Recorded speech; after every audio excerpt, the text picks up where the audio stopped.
Police don't abandon houses. They don't seal them, board them up, and walk away forever unless something happened inside that place that should never happen again. This house was raided, seized, and then erased from attention. No for sale sign. No new owners. No second life. Just silence. Built in the early 1970s, this house still stands rotting, empty, and forgotten, but everything about it suggests one thing: this was never just a home. It was a crime scene. And whatever happened here ended so suddenly that the people inside never came back. Welcome back to Truth Crime.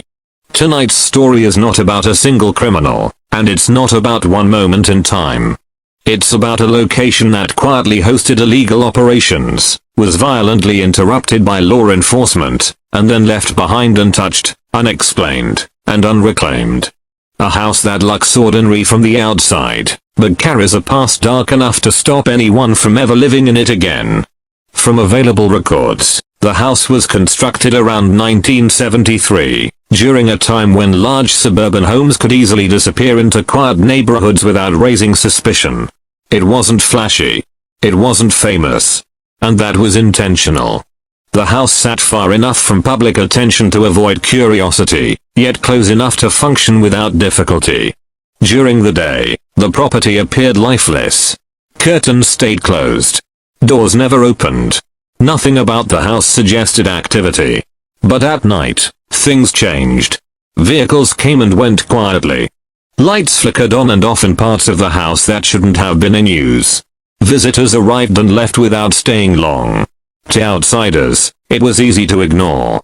That was the plan. The individuals who owned this property were not living ordinary lives. Investigations later connected the house to illegal activities, including the storage and distribution of illegal substances. This was not accidental crime. It was organized, controlled, and carefully hidden. The house itself became part of the operation. Inside, rooms were not designed for comfort. They were designed for function. Privacy was not a luxury here, it was a requirement. Certain spaces served purposes that had nothing to do with normal living. And the structure of the house made concealment easy. Large enough to store materials. Isolated enough to avoid attention. Complex enough to hide what wasn't meant to be seen. What disturbed investigators later was not just the crime, but how normal everything looked from the outside. Neighbors didn't hear arguments. They didn't see chaos. What they noticed instead was the absence of life. No celebrations. No family routines.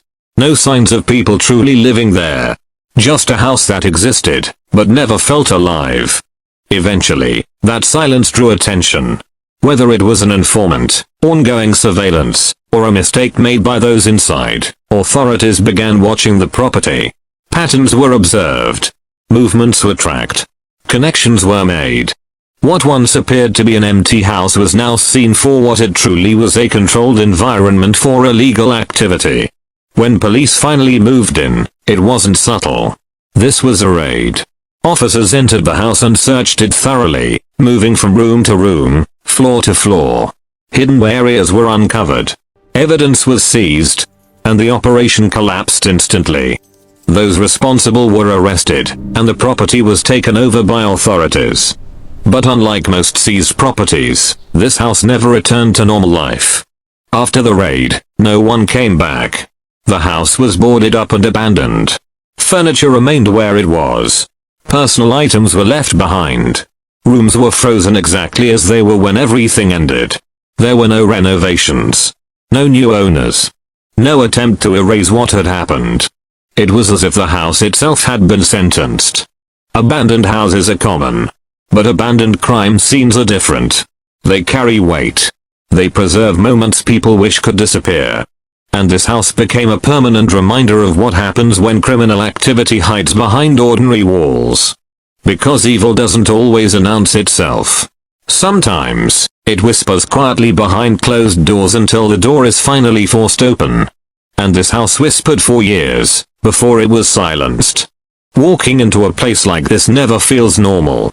Even before stepping inside, there's a sense that the house does not want to be disturbed. The air around abandoned crime scenes is different. It feels heavier, as if the walls themselves are holding their breath, waiting for someone foolish enough to come looking for answers. The front entrance tells its own story. Boards nailed across doors and windows are not meant to protect the house from intruders. They are meant to protect the outside world from what remains inside. When authorities seal a property like this, it's not always about keeping people out, it's about closing a chapter that was never meant to be reopened. Once inside, the silence becomes overwhelming. There's no sound of life. No hum of electricity. No movement. Just echoes. Every step feels louder than it should, as if the house is amplifying your presence, reminding you that you are not supposed to be here. Dust coats the floors, thick enough to show footprints from years ago. Furniture remains where it was left, not arranged neatly, but abandoned suddenly. Chairs slightly pulled back. Doors left half open. Objects that suggest people were here one moment, and gone the next. This kind of abandonment is never peaceful. It speaks of urgency. The living areas appear ordinary at first glance, almost deceptive. A couch sits against the wall, aged and torn. Shelves stand empty, except for a few forgotten items. But the longer you look, the more you realize something is wrong. There are no personal touches. No family photos. No signs of real comfort. This wasn't a place meant to feel like home. It was a place meant to serve a purpose.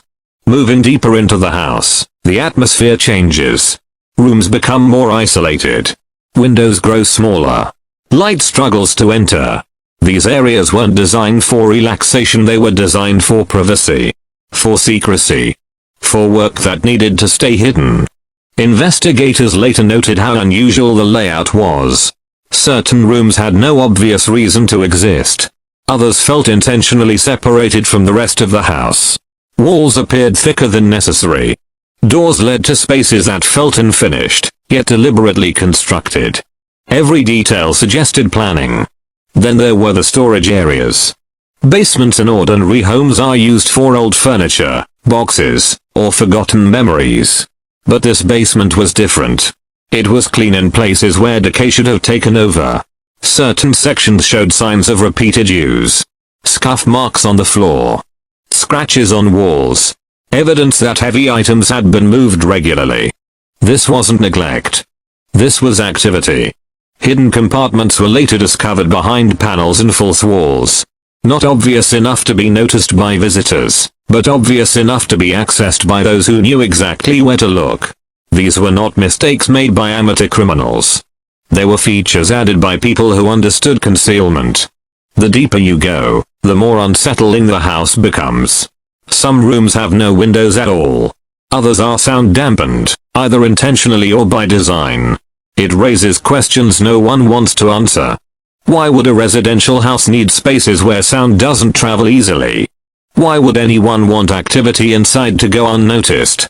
Law enforcement never released full details of everything found inside the house.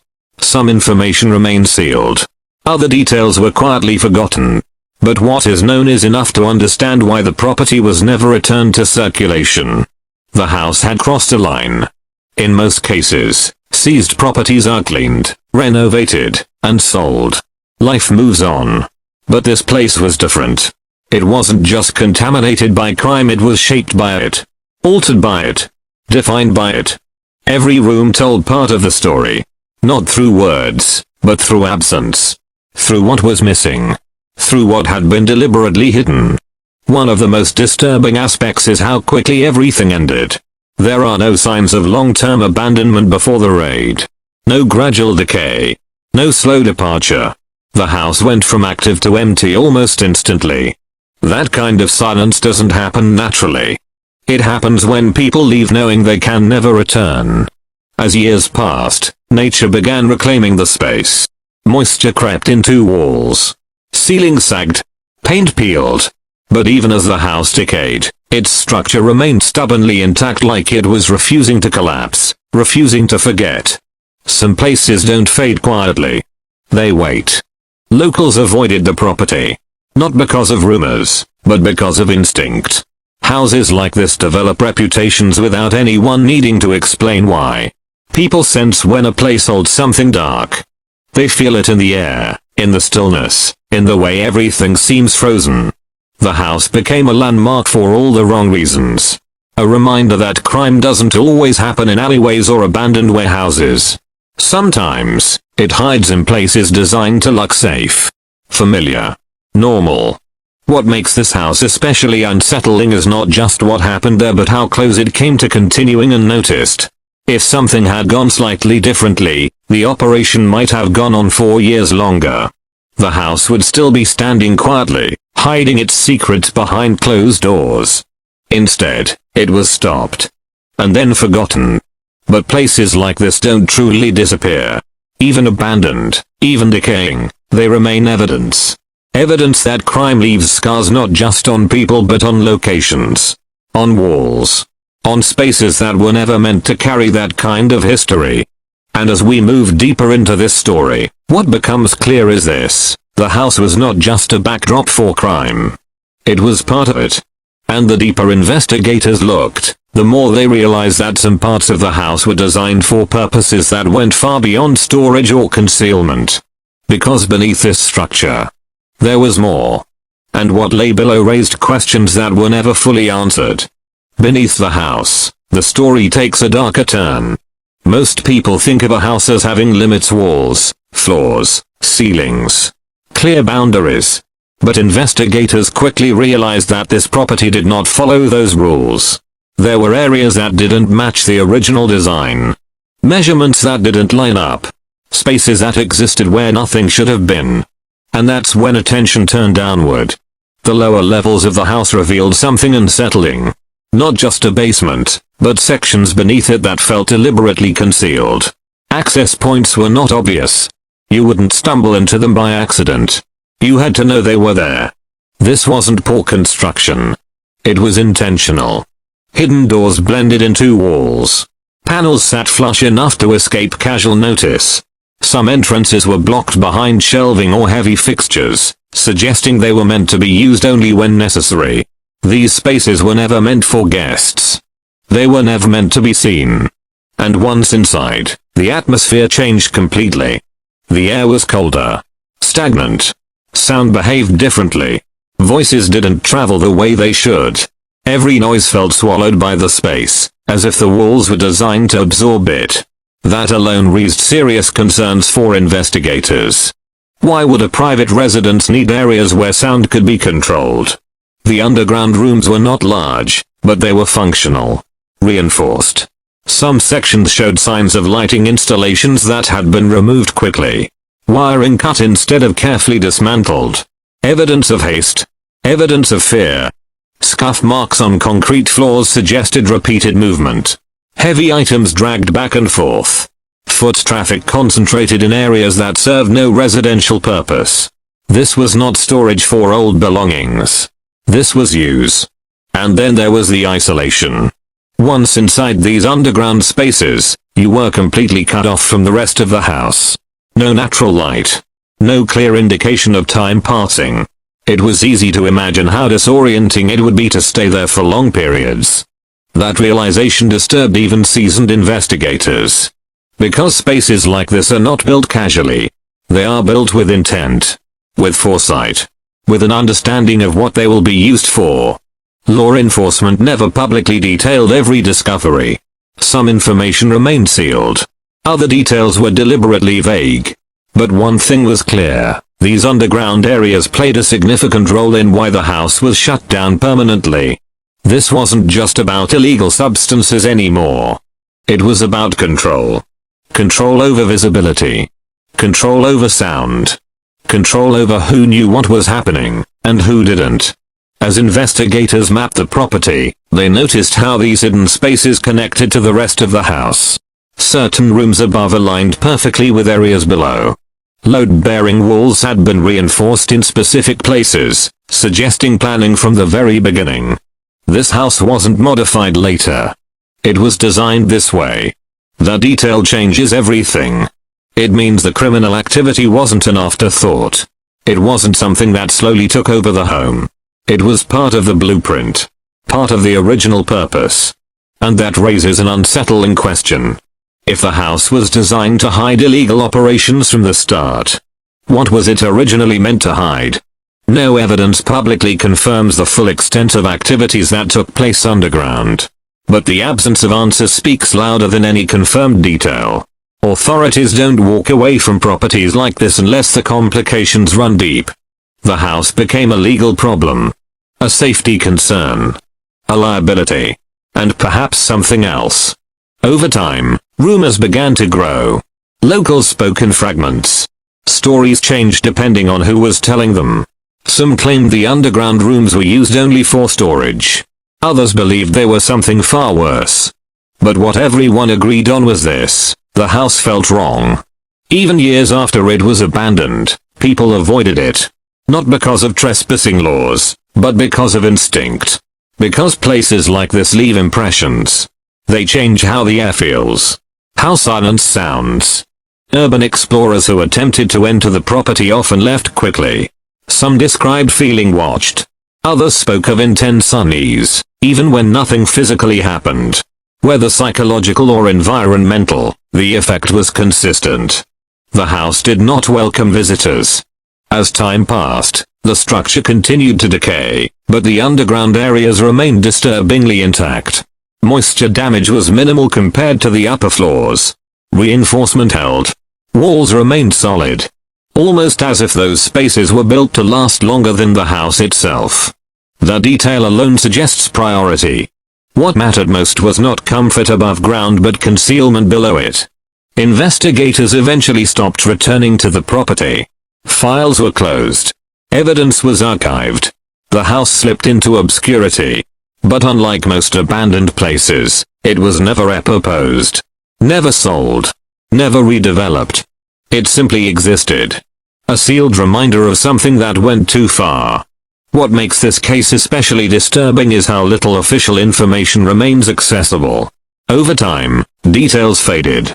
Records became harder to find. And explanations grew shorter. Sometimes, silence is not forgetfulness. Sometimes, it's a decision. Because the truth about this house may not be something that fits neatly into a report. It may not be something that can be easily explained away. And it may involve elements that authorities decided were better left buried both figuratively and literally. As investigators stepped away, the house remained empty, hidden, waiting. And while most people see an abandoned building, those who know its history understand something else. This house was not abandoned because it was useless. It was abandoned because it had already served its purpose. And whatever that purpose truly was, ended abruptly. But the final chapter of this story doesn't lie underground. It lies in the question no one ever answered. Why was this place never allowed to become anything else? The final question surrounding this house has never been about what happened inside it. That part is clear enough. Illegal operations were run here. The property was raided. Evidence was seized. Arrests were made. In most cases, that would be the end of the story. But this house didn't follow the usual path. Instead of being cleaned, renovated, and sold, it was sealed, boarded up, left to decay in silence. And that decision is what continues to trouble investigators, locals, and anyone who has looked closely at the case. When authorities seize a property, there is almost always a plan for what comes next. Homes are auctioned. Buildings are repurposed. Land is reclaimed. But this place remained untouched, as if no one wanted responsibility for it. That kind of abandonment is not accidental. One explanation is structural risk. Houses modified for illegal operations are often altered in unsafe ways. Reinforced walls, concealed spaces, and underground rooms can compromise the integrity of a building. Returning a house like that to the public could be dangerous. But that explanation doesn't fully account for the long-term neglect. Another possibility is legal complication. Properties tied to serious crimes can become trapped in endless paperwork, disputes, and liability concerns. Ownership becomes unclear. Responsibility becomes expensive. And over time, it becomes easier to leave the structure standing than to deal with it. Yet even that doesn't explain everything. Because houses with worse histories have been reclaimed. So why not this one? The answer may lie in what the house represents rather than what it contains. This wasn't just a location where crime occurred. It was a location designed to support it. Built with concealment in mind. Engineered to hide activity from the outside world. That distinction matters. It means the house itself was evidence. And evidence is not something you simply erase. Over the years, officials quietly discouraged interest in the property. No public tours. No official explanations. No redevelopment plans. The house faded from public discussion, but it never fully disappeared. People remembered. Stories circulated quietly. Not exaggerated ghost tales, but uneasy accounts of atmosphere. Of how the place felt wrong even in daylight.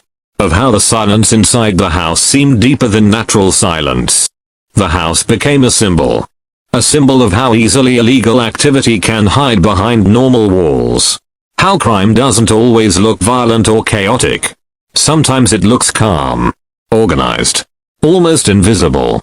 As time passed, nature continued its work. Vines crawled up the exterior. Roof sections weakened. Paint peeled away. But despite the decay, the house refused to collapse completely. It lingered. And that lingering presence served as a warning. A warning that places can absorb history. That walls can hold memory. That some locations are changed permanently by what happens inside them.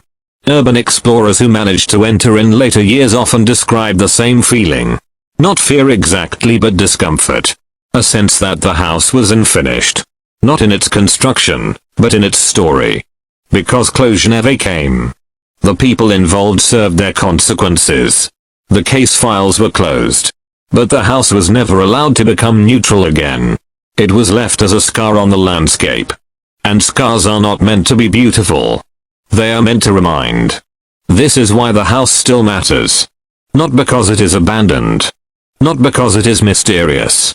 But because it shows how crime can exist quietly, patiently, and intelligently until it is forced into the open. This house didn't collapse under the weight of time. It collapsed under the weight of truth. And when that truth surfaced, no one wanted to build over it. So the house remains. Empty. Silent. Untouched. A structure without a future. Because of a past that could never be erased. And as long as it stands, it serves as proof that some places are not abandoned by accident. They are abandoned on purpose. Because some stories are too dark to be lived in again.